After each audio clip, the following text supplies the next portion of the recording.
Peggy 12.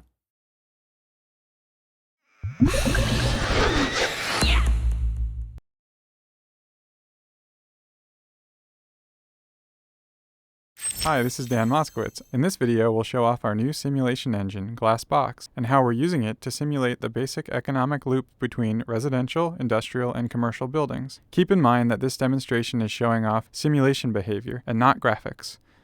So here I've got a small town that I built. It has a pretty small residential neighborhood and a block of industrial buildings over here. It's almost 6 a.m. in my city, and that's when the industrial buildings turn on for the day. The first thing their rules do is tell them that they don't have any workers, so they need to send out some help wanted requests.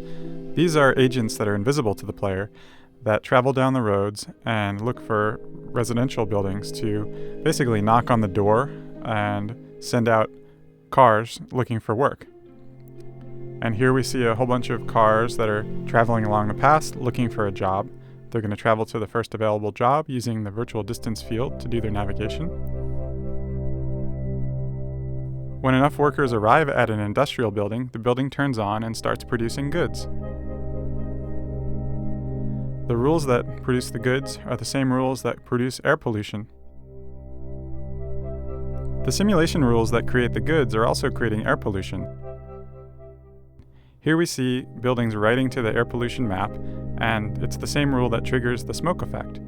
And here we see a debug visualization of that map.